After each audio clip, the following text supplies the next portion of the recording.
নমস্কার বন্ধুরা, আপনাদের চ্যানেল টিম টেক সাপোর্টে আপনাদের সবাইকে স্বাগতম। আশা করছি সবাই ভালো আছেন। আজ দুদিন ধরে বেশি কোনো ভিডিও আসছে না, কারণ দুদিন ধরে আমি একটু বাইরে আছি।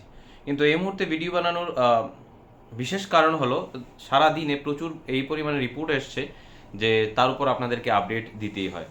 যারা যারা এইপিএস সঞ্চালক আছেন বা এইপিএস নিয়ে কাজ করছেন, এরকম যারা রিটেলার আছেন, অথবা যারা বিভিন্ন ব্যাংকের সিএসপি আছেন বা এসবিআই সিএসপি আছেন, বিশেষ করে যারা এইপিএস এর মাধ্যমে টাকা তোলেন, তাদের জন্য আজকে সত্যি একটা ধরুন লং টাইমে যদি ভাবেন তাহলে একটা গুড নিউজ, আর যদি শর্ট টাইমে ভাবেন তাহলে একটা ব্যাড নিউজ। তো মার্কেটকে অবশ্যই সেলুট জানাতে হবে যে এত কিছু মার্কেটে হয়ে যাচ্ছে, এইপিএস এর উপর এনপিসিআই এরকম ধরনের স্টেপ নিচ্ছে। তারপরে মোটামুটি আজকে যখন আমি পোর্টাল খুললাম, সব পোর্টাল মিলিয়ে যেখানে 2.25 কোটি বা 2.5 কোটির ব্যবসা আমরা করি, সেখানে আজকেও আমরা 2.25 কোটি টাকার ব্যবসা ক্লোজ করেছি। তো যাই হোক, মার্কেট কিন্তু একদম পরে গেছে এরকম নয়, মার্কেট ঠিকঠাক আছে। কিছু কিছু ব্যাংকের উপর এফেক্ট আসছে, সেগুলা রেকটিফাই হচ্ছে এবং কাজ কিন্তু আবার সুচারুরূপে শুরু হয়ে যাচ্ছে। যেই বিষয়টা আজকে সবচাইতে বেশি অন্যান্য রিটেলারদেরকে মনকে নাড়া দিয়েছে, সেটা হলো প্রচুর পরিমাণে রিটেলাররা আজকে কমপ্লেন করেছে যে এসবিআই মোটামুটি প্রায় 95% কাস্টমারের উইথড্রল আর হচ্ছে না। ইভেন এসবিআই এর যারা শাখা সঞ্চালক আছেন, শাখা সঞ্চালক মানে সিএসপি প্রোভাইডার যারা আছেন, ব্যাংক থেকে যারা আইডি বা কোড পেয়েছেন, ইভেন তাদের পোর্টালে পর্যন্ত এইপিএস এর মাধ্যমে টাকা উঠছে না। যখনই উইথড্রল করতে যাচ্ছে সেখানে আননোন এরর আসছে এবং কাস্টমারকে নির্দেশ দেওয়া হচ্ছে সিএসপি থেকে যে আপনি ব্রাঞ্চে যান, ব্রাঞ্চে গিয়ে আপনাকে দুটো কাজ অবশ্যই করতে হবে। যে সমস্ত কাস্টমারের এইপিএস বন্ধ হচ্ছে, তার জন্য ব্যাংক দুটো কারণ ধরিয়ে দিচ্ছে। ইভেন বিভিন্ন ধরনের এসবিআই ছাড়া যারা আছেন তাদের এখানেও কিন্তু সেম সমস্যা, এইপিএস এর মাধ্যমে স্টেট ব্যাংক থেকে টাকা তোলা যাচ্ছে না। তবে এটা অবশ্যই ক্লিয়ার করা হয়েছে যে এটা লং টার্মের জন্য নয় বা সব সময়ের জন্য এইপিএস বন্ধ করে দেওয়া হয়েছে এরকমটা নয়। এইপিএস স্টেট ব্যাংকের কাস্টমারদের জন্য সবসময় বন্ধ করা হয়নি। ইভেন এসবিআই সবার লাস্টেই অ্যাকশন নেয়, এইখানে এসবিআইকে তৎপরতাতে একটু বেশি তাড়াতাড়ি মানে জলদবাজি করতে বেশি দেখা গেছে। তার কারণ চার্জব্যাকের যা ইস্যু আসছিল তাতে এসবিআইও পেছনে নেই, এসবিআই অনেক আগে চলছিল। তো এনপিসিআই দেখেছে যে কাস্টমারদেরকে অবশ্যই জানতে হবে, কাস্টমাররা মার্কেটে আছে কিনা তা জানতে হবে, তারপরে কাস্টমাররা এইপিএস নিজের অ্যাক্টিভ রাখতে চায় কিনা তাও জানতে হবে। এতদিন কি হচ্ছিল, সবার এইপিএস খোলা ছিল, সবাই ট্রানজ্যাকশন করতে পারতো, কিন্তু এর মধ্যে প্রচুর কাস্টমার ছিল যাদের এইপিএস এর কোনো প্রয়োজনই নেই। সো এনপিসিআই বা ব্যাংক তারা কেউই চায় না যাদের এইপিএস এর দরকারই নেই তাদের এইপিএস কেন খোলা থাকবে। এইপিএস খোলাও থাকবে না, টাকা কাটাও যাবে না। তো ব্যাংক এইপিএস সঞ্চালকদের যে ইনফরমেশনটা দিয়েছেন বা কাস্টমার যারা ব্যাংকে যাচ্ছেন তাদের যে ইনফরমেশনটা দিয়েছেন, তাতে দুটো প্লাস আরেকটা জিনিস নতুন জুড়ে দেওয়া হয়েছে, যেটা এনপিসিআই বলছিল যে 2 বছরের বেশি যে সমস্ত কাস্টমারের অ্যাকাউন্ট পড়ে আছে, ব্রাঞ্চে আসেনি তারা বা কেওয়াইসি করেনি, 2 বছরের বেশি হয়ে গেছে, তাদের অ্যাকাউন্ট প্রথমেই ফ্রিজ করো। দ্যাট মিনস তারা যাতে বাইরে থেকে টাকা না তুলতে পারে কোনো প্রকারে, ব্যাংকে আসুক, কেওয়াইসি করুক, তারপরে টাকা তুলুক, তাতে কোনো সমস্যা নেই। আরেকটা হচ্ছে যেই সমস্ত কাস্টমাররা গত 4 বছর ধরে ব্যাংকে আসছিল না, তারা আছে কি নেই সেটা জানার চেষ্টা করো। এখানেও আপনাকে কেওয়াইসি করার কথা বলা হচ্ছে, সেই জন্য কাস্টমার ব্যাংকে আসতে হবে, তাদের অ্যাকাউন্টগুলো বন্ধ করেছে। তৃতীয়, এনপিসিআই বলেছে যে মোটামুটি প্রায় কিছু কাস্টমার বাদ দিয়ে কিছু টার্গেটেড কাস্টমার ওনাদের আছেন, জানি না একজ্যাক্ট কাদের, কারণ আজকেও এসবিআই টাকা উইথড্র হচ্ছে কিছু কিছু কাস্টমারের। 100 জন আসলে ধরুন 5 জন, মানে 100 জন আসলে সেই 5 জনের হচ্ছে। তো বেশিরভাগ অ্যাকাউন্টসকেই এনপিসিআই এবং এসবিআই আজকে এইপিএস ব্লক করে দিয়েছে। সেটা এইপিএসই করুক আর এনপিসিআই করুক আর এসবিআই করুক, আমার মনে হচ্ছে সেটা এনপিসিআই থেকেই হচ্ছে, যেটা যতদূর পর্যন্ত মনে হচ্ছে। কারণ এসবিআই তো নিজের বক্তব্য রাখছে, কিন্তু যেটা যেই এরার কোড আসছে তাতে মনে হচ্ছে এনপিসিআই কিছু নাড়াচাড়া করেছে।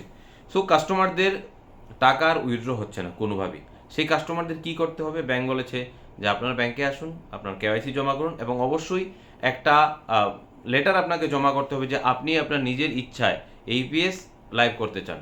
যেটাকে যেটাকে ওনারা সহজ ভাষায় বলার চেষ্টা করছে যে এইপিএস লাইভ করতে চাইলে আপনাকে এই দরখাস্তটা পূরণ করে বা এই ফর্মটা ফিল করে তাতে সাইন করে দিতে হবে।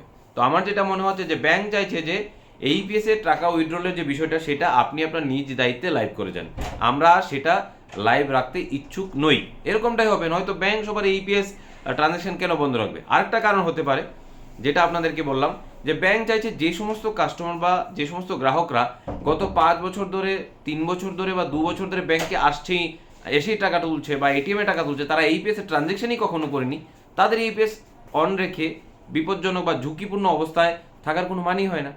ধরুন কোনো কাস্টমার ব্যাংকে আসছে সবসময় বা এটিএমে টাকা তুলছে, হঠাৎ করে একদিন এইপিএস এ তার টাকা গায়েব হয়ে গেলো, কারণ ফিঙ্গারপ্রিন্ট তো চুরি হচ্ছে হামেশা, আমরা দেখতে পাচ্ছি গভর্নমেন্টের বিভিন্ন পোর্টাল থেকে চুরি হচ্ছে। কারণ চোপড়ায়, ওয়েস্ট বেঙ্গলের চোপড়ায় চাপাতা ঘেরা বাগানের মধ্যে বিশাল বড় অফিস পাওয়া গেছে, যেখানে হাজার খানিক লোকের ফিঙ্গারপ্রিন্ট পাওয়া গেছে।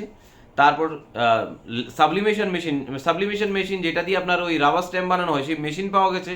প্রচুর পরিমাণে ডেস্কটপ, কম্পিউটার, ল্যাপটপ এগুলো পাওয়া গেছে। তো বুঝতেই পারছেন আমাদের ফিঙ্গারপ্রিন্ট সুস্বাস্থ্যকর হলেও সে ফিঙ্গারপ্রিন্ট সস্তায় বাজারে পাওয়া যাচ্ছে। তো দ্যাট মিনস সব ব্যাংকই এটা চাইছে যে ধীরে ধীরে যে সমস্ত কাস্টমাররা এইপিএস অপারেট নিজেই থেকেই করতে চায় না বা ট্রানজ্যাকশন এইপিএস এর মাধ্যমে করতে চায় না, তাদেরটা বন্ধই থাক। আর যারা করতে চায় তারা নিজের স্বইচ্ছায় সেটা খোলা রাখুক। এছাড়া আপনারা ইউনিয়ন ব্যাংকেরও, আমি আপনাদেরকে কয়েকদিন আগে বলেছিলাম, ইউনিয়ন ব্যাংকও তার যে সমস্ত কাস্টমাররা আছে তাদের অনেককেই বন্ধ করে দিয়েছেন। কিন্তু তাতে জানা গেছে এই ইউবিআই ব্যাংক কী করেছে, ইউবিআই মানে ইউনিয়ন ব্যাংক অফ ইন্ডিয়া, তারা চাইছে যে 10 বছর ধরে যে সমস্ত গ্রাহকরা আধার আপডেট করেননি, এরকম একটা নিউজ ইউবিআই থেকে আসছে যে 10 বছর ধরে যে সমস্ত গ্রাহকরা তার আধার আপডেট করেনি তাদের বন্ধ করে দেওয়া হচ্ছে। আমার মনে হচ্ছে তা নয়, আমার মনে হচ্ছে যতদূর এখানেও কেওয়াইসির গল্প আছে, এখানেও ফর্ম ফিল করে নিজে স্বইচ্ছায় এইপিএস লাইভ করছে সেই কথা বলার গল্প কিন্তু এখানে বলা হচ্ছে। সো আলটিমেটলি এই মার্কেটে বিশাল বড় চেঞ্জেস আসবে, এইপিএস বন্ধ হবে না। দেখুন এত কিছু হওয়ার পর, যেটা আপনাকে বললাম, এত কিছু হওয়ার পর যদি পোর্টালে, আজকে 3টে পোর্টাল আমাদের, ইজিপে, রয়নেট, আরএনএফআই, রাপিপে সব মিলিয়ে আজকেও আমরা মোটামুটি 1,85,00,000 টাকার ব্যবসা করেছি। দ্যাট মিনস মার্কেটে সেই রকম এফেক্ট পড়েনি। কেন পড়েনি? যে সমস্ত গ্রাহকদের সমস্যা হচ্ছে আর যে সমস্ত গ্রাহকরা এইপিএস এর মাধ্যমে টাকা তোলে তারা সত্যি ব্যাংক থেকে দূরে আছে, নয়তো তারা এইপিএস দিয়ে কেন টাকা তুলবে? বা তারা ব্যাংকে গিয়ে টাকা তোলার চাইতে আঙ্গুলের ছাপ দিয়ে টাকা তোলাতে বেশি স্বাচ্ছন্দ্য বোধ করেন। কারণ অনেকেই লেখাপড়া জানেন না, ব্যাংকে গেলে ব্যাংকের সামনে কিছু এজেন্ট বসে থাকে, তাদেরকে ফর্ম ফিল আপ করার জন্য 20 টাকা দিতে হয়। এর চাইতে বাড়ির সামনে যে সঞ্চালক আছে তাকে যদি 10 টাকা দিয়ে দিতে হয়, সেটাতে ওনারা স্বাচ্ছন্দ্য বোধ বেশি করেন। তো ওই সমস্ত গ্রাহকরা এইপিএস এর ট্রানজ্যাকশন বেশি করেন যাদের কাছে ব্যাংক অ্যাক্সেস নেই। কারণ সারা ভারতবর্ষের গ্রামে গ্রামে গলিতে গলিতে তো ব্রাঞ্চ নেই, যেটা আছে সেটা হচ্ছে এইপিএস সঞ্চালক। সুতরাং ব্যবসাতে খুব বেশি এফেক্ট আসছে না। কেন? কারণ যার সমস্যা হচ্ছে সে ব্যাংকে যাচ্ছে, সে কেওয়াইসি করছে, ফর্ম ফিল করে দিয়ে আসছে, আসার পর আবার সঞ্চালকের কাছ থেকে, এইপিএস সঞ্চালক বা সিএসপি সঞ্চালক যাই বলেন তাদের কাছ থেকে টাকা তুলছে। সুতরাং এ নিয়ে ভয়ভীত হওয়ার কিছু নেই। ব্যবসা বন্ধ হয়ে যাবে না। এসবিআই বন্ধ হয়ে গেছে, এসবিআই কাস্টমারদের বন্ধ করে দিয়েছে, তাদেরকে আবার অপশনে রেখেছে, আসুন কেওয়াইসি করুন, ফর্ম ফিল আপ করে জমা করুন, আমরা আবার লাইভ করে দিচ্ছি। কিন্তু সেটা কতদিনে হবে তা ক্লিয়ার নয়। যদি কাস্টমার অ্যাগ্রেসিভ হয় যে আমি আজকেই করতে চাই, আমি বসে থেকে করে যাব, হয়তো সেটা তাড়াতাড়ি হতে পারে। যদি ব্যাংক বলে যে না আমি 1 সপ্তাহে করবো, সেটাও হতে পারে। এটা এখনও ক্লিয়ার নয় যে কতদিনে হবে। যেহেতু এটা শুরু হয়ে গেছে, কাস্টমার যেই সমস্ত এসবিআই এর গ্রাহক আপনার কাছে আসবে তাদেরকে অবশ্যই জানিয়ে দেবেন যে আপনাদেরকে ব্যাংকে গিয়ে আপনার কেওয়াইসি জমা করতে হবে। সেখানে কেওয়াইসি ফর্ম পাওয়া যাবে, সেটা এতটুকু বললে হবে। এইপিএস ফর্ম, ওই সই, এত কিছু বলার প্রয়োজন নেই। কাস্টমারকে জাস্ট বলে দেবেন যে আপনাকে ব্যাংকে যেতে হবে, আপনাকে কেওয়াইসি কমপ্লিট করতে হবে, তবেই আপনার এইপিএস কিন্তু আবার লাইভ হবে। সুতরাং সেটা গিয়ে করে চলে আসুন। ব্যবসা দেখবেন আবার সবার চর্চা করে ঠিক জায়গায় ঘুরে আসছে। কারণ এত কঠিন পরিস্থিতিতে ব্যাংক অফ বরোদার মতো ব্যাংক তো টোটালি বন্ধ আছে। এই সমস্ত পরিস্থিতিতে দাঁড়িয়ে যদি ব্যবসা হচ্ছে, ট্রানজ্যাকশন করে যাচ্ছে মানুষ, দ্যাট মিনস বুঝতে হবে এই সমস্ত এফেক্টগুলো ভালোর জন্য হচ্ছে। চার্জব্যাক আসছে, এই সমস্ত ঘটনাগুলো হয়েছে, গভর্নমেন্ট সতর্ক হয়েছে, এনপিসিআই সতর্ক হয়েছে, ব্যাংক সতর্ক হয়েছে। দ্যাট মিনস এগুলা যা হচ্ছে আগামী ভবিষ্যতের জন্য ভালো হচ্ছে। আগামী ভবিষ্যতে ফিল্টার্ড বিজনেস আপনার এবং আমার কাছে আসবে। আর অবশ্যই ডিস্ট্রিবিউটরদের কাছে রিকোয়েস্ট রাখবো, যাদেরকে চেনেন না তাদেরকে আইডি বানাবেন না দয়া করে। আর রিটেলারদের কাছে রিকোয়েস্ট রাখবো যে কাস্টমারদের সাথে ওয়েল বিহেভ করুন, তাদেরকে বুঝিয়ে বলার চেষ্টা করুন। কারণ এরাই কিন্তু আপনার আমার সবার মেইন প্রোডাক্ট। এরা যদি না আসে, আপনার আমার কোনো ব্যবসার গল্প কিন্তু এখানে থাকবে না। এছাড়াও আরেকটা জিনিস বলবো, যদি আপনি সেফ এবং সফিস্টিকেটেড কোনো এইপিএস কোম্পানির সাথে কাজ করতে চান, তাহলে অবশ্যই ভিডিও ডেসক্রিপশন বক্সে দেওয়া লিঙ্কে কাজ করুন এবং রয়নেটের আইডি নিয়ে এই মুহূর্তে আপনি কিন্তু কাজ করতে পারেন। আর একটা কথা ভুলবেন না যে আপনি যে কাজ করছেন তার টিডিএস কিন্তু ব্যাংকে জমা দিতে হবে। আপনি রোজগার করছেন সেটা সরকার দেখতে পাচ্ছে, কারণ টাকা ব্যাংকে রিফ্লেক্ট করছে। কিন্তু আপনি টিডিএস দিচ্ছেন না, সেটা আরও বেশি সন্দেহের বিষয় যে আপনি বছর 10,000 টাকা রোজগার করলেন, কিন্তু তার যে 500 টাকা টিডিএস জমা হয় বা 5,000 টাকা টিডিএস জমা হয় বা 50,000 টাকা টিডিএস জমা হবে, যেই টাকায় জমা রোজগার করছেন তার 5% হিসাবে, সেই টাকা কিন্তু জমা হচ্ছে না।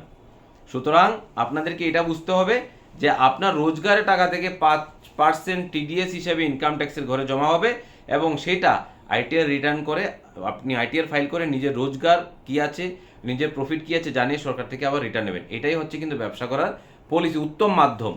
আর আপনি যদি ভাবছেন যে টিডিএস কাটছে না, সেটা ভবিষ্যতের জন্য আপনি কিন্তু একটা বিশ্রী কন্ডিশন তৈরি করছেন। সেইখান থেকে আপনাকে অবশ্যই বিষয়বস্তুগুলো বুঝতে হবে।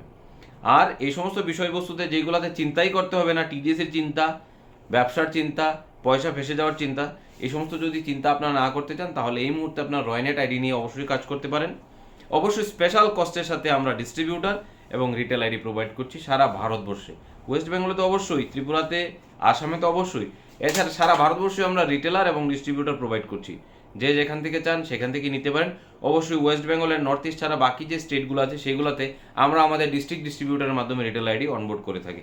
ইভেন ওয়েস্ট বেঙ্গলেও সেম। তবে ওয়েস্ট বেঙ্গলের মোটামুটি 85% ডিস্ট্রিক্টে আমরা অ্যাভেলেবেল আছি, যেখানে আমাদের ডিস্ট্রিবিউটাররা আপনার আইডি প্রোভাইড করবে, এবং ট্রেনিং সেশন হোক বা আপনাদেরকে ট্রেনিং দেওয়া হোক, সাপোর্ট দেওয়া হোক, সেইগুলো আমরা আমাদের টিম থেকেই আপনাদেরকে করবো। যদি এরকম আইডি নিতে চান, ভিডিও ডেসক্রিপশন বক্সে আবার বলছি নাম্বার আপনাদেরকে শেয়ার করে দিচ্ছি, আপনার সেখান থেকে নাম্বার উঠিয়ে আমাদেরকে হোয়াটসঅ্যাপ করতে পারেন। তো বিষয়বস্তু এটাই। এসবিআই এপিএস একবারই পার্মানেন্টলি বন্ধ হয়নি, হবেও না। কিছুটা ক্রাইটেরিয়া ব্যাংক এবং এনপিসিআই নিয়ে এসছে, সেগুলো আপনাকে ফিল করতে হবে, এবং সেখান থেকে আপনার আমার কাজ এসবিআইয়ের উপর আবার কিন্তু শুরু হবে। এছাড়াও আপনাদেরকে বলছি যে ব্যাংকিং প্রোডাক্ট এইচডিএফসির মোটামুটি 16 থেকে 17টা প্রোডাক্ট নিয়ে এপ্রিল মাসে 1 তারিখ আসে, তার উপর ডিটেলসে আপনাদের জন্য ভিডিও বানাবো। তার জন্য অবশ্যই অপেক্ষা করুন। শেষে বলছি, ভিডিওটি শেষ পর্যন্ত আমার সাথে জুড়ে থেকে না টেনে দেখার জন্য আপনাকে অবশ্যই ধন্যবাদ। জয় হিন্দ, জয় ভারত।